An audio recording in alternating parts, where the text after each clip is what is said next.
Hello friends, இது நான் உங்கள் செய்ய. இந்த வீடியோவில் நம்ம எதை பற்றி பார்க்க போகிறோம்னா, டே 1ல் இருக்கக்கூடிய பார்ட் 3 வீடியோ. ஆல்ரெடி பார்ட் 1 திராவிட மொழி குடும்பம் பார்த்தாச்சு.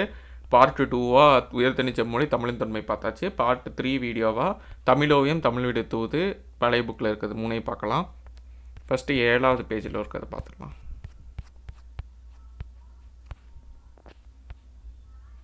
ஓகே, தமிழ் ஓவியத்துக்கு ஃபஸ்ட்டு நம்ம பார்க்கக்கூடிய நூல்வெளி. எப்போவுமே நீங்கள் ஒரு செயல் படிச்சிங்கன்னா நூல்வெளியை ஃபஸ்ட்டு படிச்சுட்டு அதில் நல்ல இம்பார்ட்டன்ஸ் கொடுத்துக்கோங்க. அதுக்கப்புறமா பாடல் வரிகளுக்கு போய்க்கலாம். பாடல் வரிகளும் எல்லா பாடல் வரி படிக்கணும்னு இல்லை, ஒரு பாடல் வரி சில இது எல்லாத்தையும் படிக்கிற மாதிரி இருக்கும். மேக்ஸிமம் நிறைய இதில் வந்து ஸ்டார்டிங் லைனு ஒரு சில லைன் மட்டும் படிக்கிற மாதிரி இருக்கும். ஈரோடு தமிழன்பன் எழுதியது தமிழோவியம் அப்படிங்கிற நூலில் இருந்து இந்த கவிதை எடுக்கப்பட்டிருக்கு. இக்கவிதை குறித்து கவிஞர் முன்னுரையில் என்னென்னா, ஒரு பூவின் மலர்ச்சியையும் ஒரு குழந்தையின் புன்னகையும் புரிந்து கொள்ள அகராதிகள் தேவைப்படுவதில்லை, பாடலும் அப்படி தான் குறிப்பிட்டிருப்பார். ஸோ இந்த ஸ்டேட்மெண்ட் கொடுத்துட்டு இது யார் சொன்னாங்கன்னு கேட்டால் ஈரோடு தமிழன்பன்.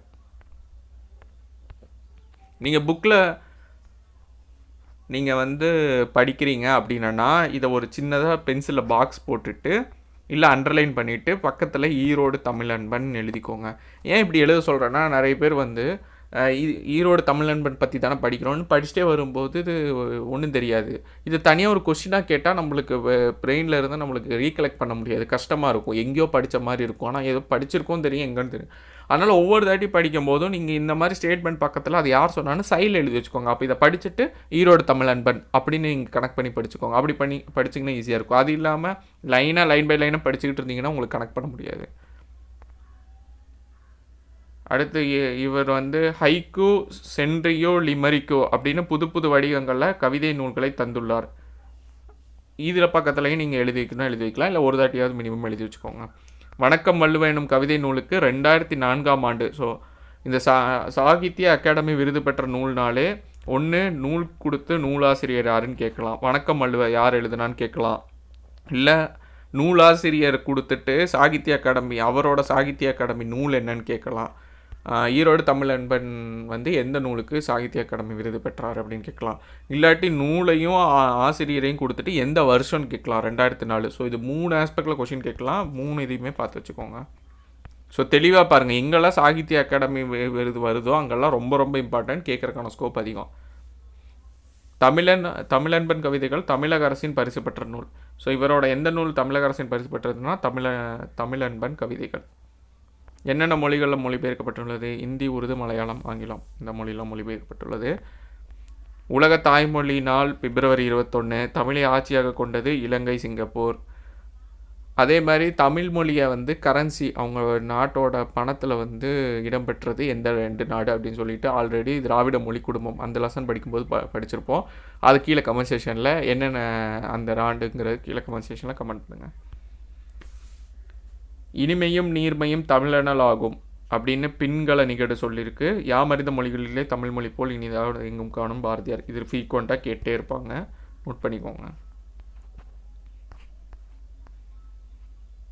ஸோ இது வந்து ஜஸ்ட் ரீட் அவுட் மட்டும் பண்ணிக்கோங்க, இது எல்லாத்தையும் படிக்கணும்னு அவசியம் இல்லை. காலம் பிறக்கும் முன் பிறந்த தமிழே, எந்த காலமும் நிலையற்ப தமிழே, இது பார்த்துக்கோங்க. அடுத்து பார்த்திங்கன்னா இதே மனப்பாட பகுதியாக இருந்தால் அந்த மனப்பாட பகுதிக்கு நீங்கள் கொஞ்சம் நல்லா பார்த்துக்கணும். மற்றது சும்மா ஒரு தாட்டி ரீட் அவுட் படிக்கோங்க. கடைசி 2 லைன், குறைகள் சொல்வதை விட்டுவிட்டு புது கோலம் புடையது தமிழ் வளர்ப்பா, இதுவும் தமிழோவியம் ஈரோடு தமிழன்பன்.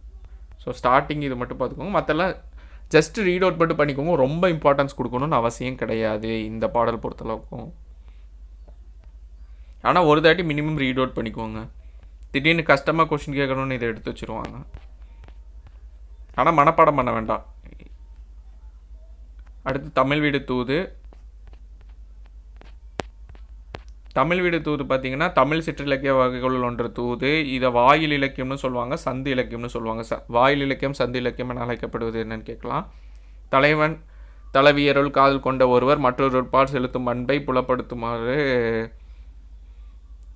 அதோட அறிகுறியாக மாலையை வாங்கி வருமாறு எதெல்லாம் தூது விடுவாங்கன்னா அன்னம் முதல் வண்டு மொத்தம் 10 பொருளை தூதாக அனுப்புவாங்க. அதில் அன்னத்திலேருந்து வண்டு வரைக்கும் இருக்கும். களிவெண்பாவால் இயற்றப்பட்டிருக்கும், ரொம்ப ரொம்ப இம்பார்ட்டண்ட்டு.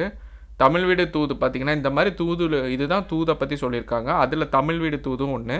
இந்த தமிழ் வீடு தூதை எழுதுனது வந்து மதுரையில் கோயில் கொண்டிருக்கும் சொக்கநாதர் மீது காதல் கொண்ட பெண் ஒருத்தி தன் காதலை கூறி வரும்போது தமிழ் மொழியவே தூது விடுறாங்க. இது மொத்தம் எத்தனை கன்னிகளை கொண்டிருக்குன்னா 268. அப்போ கன்னிகள்னால் என்னென்னு தெரியணும்ல. கன்னிகள்னால் என்னென்னு இங்கே கொடுத்துருக்காங்க பாருங்கள். தமிழில் 2 அடிகள் கொண்ட மொத்தம் 2 அடி இருக்கட்டும், 2 அடியாக இருக்கணும். எதிகையால் தொகுக்கப்படும். உங்களுக்கு தெரியும் மோனைனா என்ன, எதுகைனா என்ன. முதல் எழுத்து வந்து மோனை வரும், ஒவ்வொரு இலையும் 2ஆம் எழுத்து எதுகை வருமா. ஸோ எதுகையால் தொகுக்கப்படும் செய்யுள் வகையை வந்து கன்னி அப்படின்னு சொல்லுவோம். இப்போ இங்கே பாருங்கள், தித்திக்கும் இத்து, முத்திக் இத்து, உண்ண பின்ன, குரம் உறவு, வந்து சிந்து அப்படின்னு சொல்லிட்டு 2 அடி தான் இருக்கும், எதுகையில் இருக்கும். ஸோ இதை தான் வந்து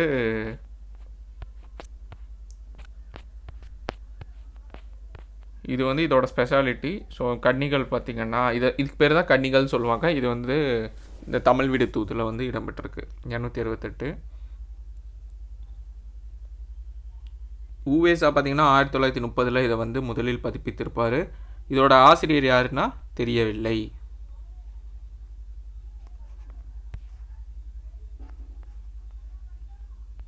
ஓகே, இது பார்த்தாச்சா. அதுக்கு அடுத்து பார்த்திங்கன்னா இதையும் படிச்சுக்கோங்க, இதை வச்சு கேட்பாங்க. இதெல்லாம் நம்ம கற்பவை கற்றப்பின் அப்படிங்கிற போர்ஷனே விட்டுருவோம். கற்பவை கற்றப்பின் நம்ம படிச்சுட்டு அதுக்கப்புறமா என்ன அப்படிங்கிறத பார்க்குறோமா. காதொளிரும் குண்டலமும் கைக்கு வளையாபதியும், இது வந்து 50 காப்பியங்களை வந்து இதில் மென்ஷன் பண்ணியிருப்பாங்க பாருங்க. காதொளிரும் குண்டலமும் கைக்கு வளையாபதியும் கருணை மார்பின் மீதொளிர் சிந்தாமணியும் மெல்லிடையில் மேகலையும் சிலம்பார் இன்ப. ஸோ மற்ற 2 லைன் படிச்சுக்கோங்க, டைம் ஆயிரும்.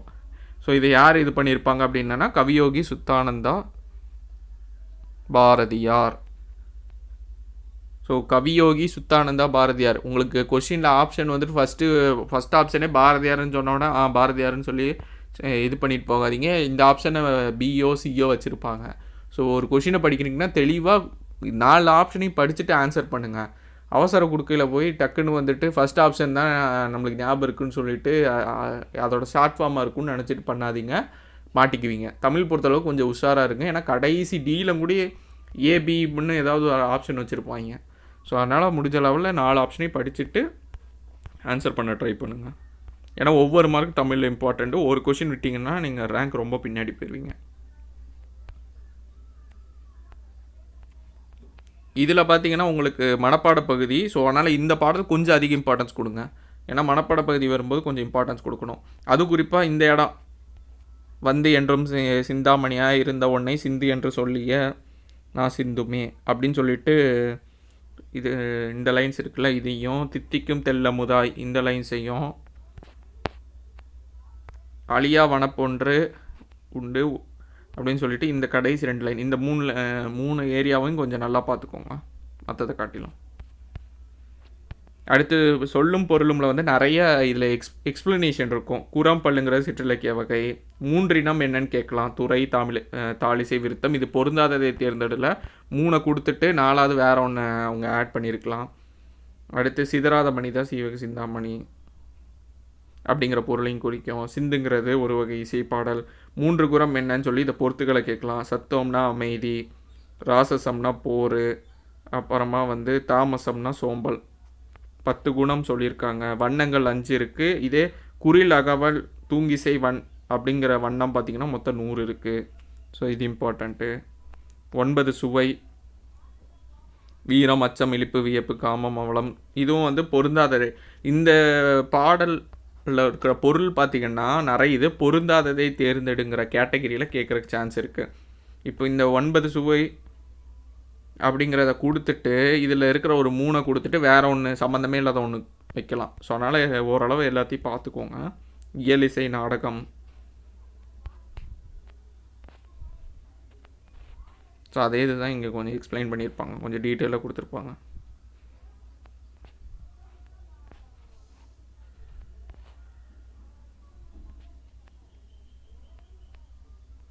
அதே மாதிரி இலக்கண குறிப்பு, முத்திக்கனி, உருவகம், தெல்லமுது, பண்புத்தொகை, நாங்கிறது ஓரெழுத்து உண்மொழி, குற்றமில்லானா ஈறுகட்ட எதிர்மறை பெயரெச்சம், செவிகள் உணவான 4ஆம் வேற்றுமை தொகை, சிந்தாமணி இருக்கட்டும் எதிர்மறை பெயரெச்சம். இப்போதைக்கு பார்த்துக்கோங்க. இலக்கணம் படிக்கும்போது இது எப்படிங்கிறத டீட்டெயிலாக பார்த்துக்கலாம்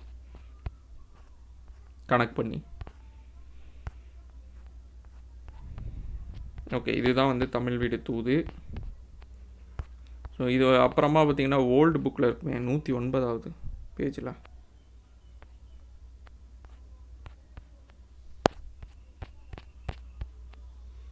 இதில் வந்து இந்த ஃபஸ்ட் லைன் வந்து கொஷின் கேட்கலாம். அரியாசனம் உனக்கு யானால் உனக்கு சரியாரும் உண்டோ தமிழே அப்படின்னு சொல்லிட்டு இது இடம்பெற்ற நூல்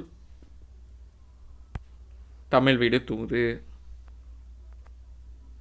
அதே மாதிரி பொருள் கூறு பார்த்துக்கோங்க. அரியாசனம்னா சிங்காதனம், பா பார்த்திங்கன்னா வெண்பா, ஆசிரிப்பா, கழிப்பா, வஞ்சிப்பா 4 இருக்குது. நாற்கரணம் அப்படின்னா மனம், புத்தி, சித்தம், அகங்காரம். இது ரொம்ப ரொம்ப இம்பார்ட்டண்ட்டு. மொத்தம் எத்தனை 4 நெறி இருக்குது. வைத்தருப்பம் ஆசுகவி,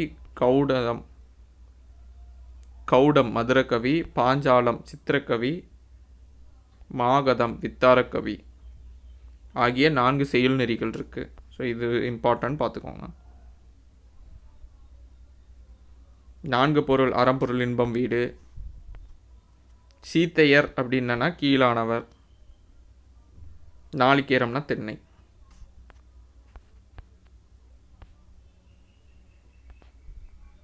ஸோ இதில் பார்த்தீங்கன்னா தமிழே உமக்கு தலைமை பேர் அளித்தால் உமக்கு ஒப்பாரர் ஒருவரும் இல்லை, வெண்பா, சிற்ப, கழிப்பா, வஞ்சிப்பா என்னும் 4 வகை பாக்களையும் வயல் வரப்புகளாகவும். இந்த பாவ வந்து வயல் வரப்பு. அதுக்கப்புறமா வந்து துறை, தாளிசை, விருத்தம் என்னும் பாவினங்கள் மடைகளாகவும். அதுக்கப்புறமா மனம், புத்தி, சித்தம், அகங்காரம் என நாற்கரங்களை நல்ல ஏர்களாகவும். அதுக்கப்புறமா வந்து வைத்தருப்பம், கௌடதம், பாஞ்சாலம், மாகதம் ஆகிய 4 செயல் நெறிகளை விதைகளாகவும். அறம்பொருள் இன்ப வீடு இதை வந்து விளை பொருட்களாகவும் இருக்குது அப்படின்னு சொல்லியிருக்காங்க. பயிர்களின் இடையே வழங்கும் போலி புலவர்களை கூட்டம் பெருகாமல் குட்டுவதற்கு அதிவீரராம பாண்டியன், செவியை அறுப்பதற்கு வில்லிபுத்தூரன். குட்டுவதற்கு யாருன்னா அதிவீரராம பாண்டியன், செவியை அறுப்பதற்கு யாருன்னா வில்லிபுத்தூரன், தலையை வெட்டுவதற்கு ஒட்டக்கூத்தன். ஸோ இது மேட்ச் த ஃபாலோயிங்கில் கேட்கலாம், இல்லை ஸ்டேட்மெண்ட் பேஸ்லையும் கேட்கலாம். அவ்வளோதான், மற்றதெல்லாம் கொஞ்சம் இம்பார்ட்டன்ஸ் கம்மி தான்.